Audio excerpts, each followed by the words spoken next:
All right, I'm hoping this is roughly the same angle, camera angle. Yeah, maybe I should put a little marker to figure out where to put the center spot for the camera. I'm hoping you guys can see that this morning I decided screw the cubes and whatnot. I mean, when I'm having to refer to the guide to see which colors are what, I'm like, gosh, that's not going to be very good for viewers.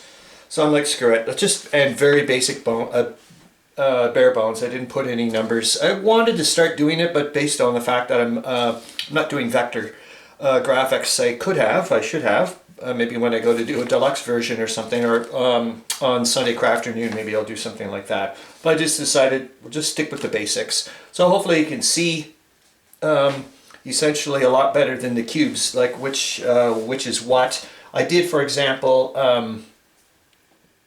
put the British Expeditionary Force like that. Anyways, so I'll tell you what's happened. I'm not gonna do a whole turn with you guys, but I did finish the first superior sides attacking.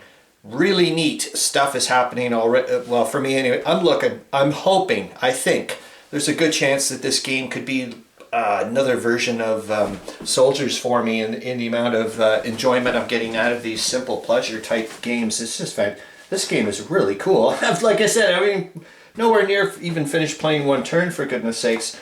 All right, I'll tell you what I've been up to. So once I play, oh shoot, yeah, actually I should do. No, it's not the superior.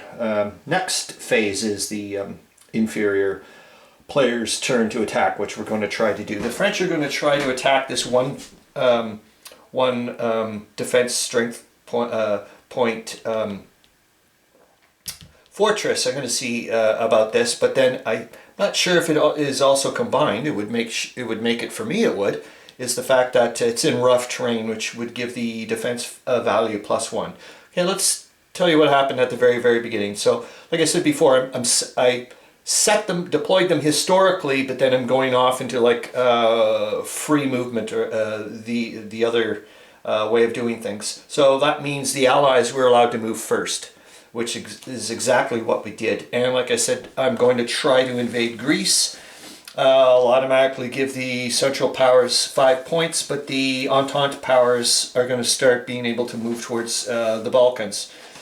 To do that, I moved the British Expeditionary Force over to a coastal hex, so they stay put there. Next turn they'll be able to go into Greece, and all hell's going to break loose, which is going to be interesting. This game has got some cunning little mechanisms to it, that's all I gotta say. Like, for example, if fortresses have 2 defense strength points or more, they exert a zone of control, so that type of stuff. So, for example, I even automatically know that Antwerp is safe from Belgium, and for Belgium, unless the Germans try to do, they can't move to here. Just due to the fact you're not allowed to move from one enemy zone of control to the other. You have to like move out and then back in again, which you can do, which the Austrians certainly did, and so did the Russians. So that's what I did. I didn't move anybody here. We were about to try to attack this fortress, except I did, like I said, I did move the BEF over to there. Moved some Austrians to try to attack this guy here, and the Russians didn't move here. Those guys stayed put. I'm glad I redid the counters though, because I actually didn't put one of the Austro-Hungarians in the right spot. I was kind of wondering. I was like, boy, it looks like the Russians are able to just kind of swoop on in. I'm telling you right now, those supply lines are something that it's like, if I keep my eye off the ball, it's going to hurt me in the long run. Didn't do anything over there as well, like I said.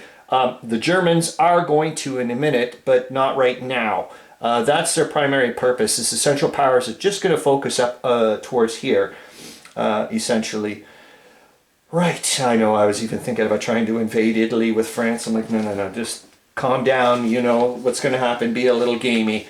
All right, and I will tell you also, it was a good idea to learn well, I stopped. I didn't mount the attack when I started cluing. Well, I wasn't allowed to make the attack anyways, to be honest. I thought I was going to be able to.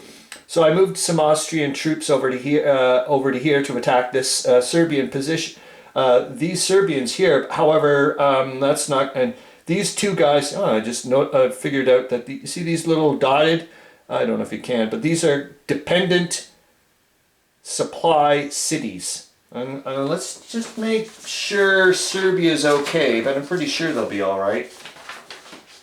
Pretty darn sure. It doesn't make any sense that. Well, let's find out. I don't think they may have to worry about supply. Let's just, because that could have affected something. I don't think so. Let's find out. Anyways, I called off. Well, I couldn't. Like I said, I couldn't make the attack here. I wanted to. So I've got two Austrian units here. They both have attack values of 2 each. So that's a 4. This guy, unfortunately for me, has a defense value of 4 and an extra +1 because of the rough terrain. So he's up to a 5. 4, and then you look at the differential, and then you roll a die. Unfortunately for me, the differential is -1, and I'm not allowed to do that. So let's just take a look. I want to make sure that other Central Powers, no, other Allied control. These units may trace supply to any single city in their home countries. Alternatively, they may trace supply to either the western or eastern map edge hex column. All right, and well, they're there, so I'm good with it. Okay, well, obviously they can, you know, straight to there. So there we go. Niche, which I've been doing this for how long? Playing the Great War or looking around in the Great War, and all this time I thought Niche was in Bulgaria. Oh boy, oh boy, oh boy, have I got some learning to do.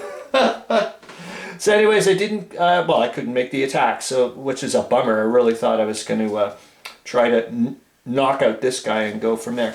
So I kind of tried to do, well, it did work a little bit actually. So I moved some Austrian troops over to here. Like I said, I had to move out of a zone of control, enemy zone of control, and then back into one again.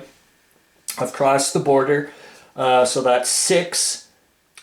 These guys got a 3 defense factor of 3, but a +1 due to the rough terrain. That's a 4, so I have a differential of 2. I rolled a 1, and each side takes damage based on the thing. And with a 1, I'm just gonna, but I will give you the beauty of this game for how to take hits. So the Austrians had to take 1 hit, I do believe, yep, and the Russians had to take 2, which is another thing. I just go and look over at the combat resource point track table there. So it says, essentially, each side can decide, and there's a combination. You can start playing around a little bit. So you have 3 different ways of taking casualties. You can either upright just eliminate that entire unit. I don't know why in the world you'd want to do that, but maybe I'm going to learn in a few turns why you may want to do that. Secondly, I can move the number, I can retreat the number of hexes. Oh my gosh, what a cool game. I just think these mechanisms are just really cool. Or I can move 2 hexes. The Russians could have moved 2 hexes back. We were like, well, I think we've got plenty of crypts. We were at 30, now we're down to 28. So I reduced to 2. But I can also, like I said, remove that. And then what's the third one? I can do option A and B may be combined. And a unit may retreat a number of hexes and account for the balance of the required loss in CRPs or crypts. Wow.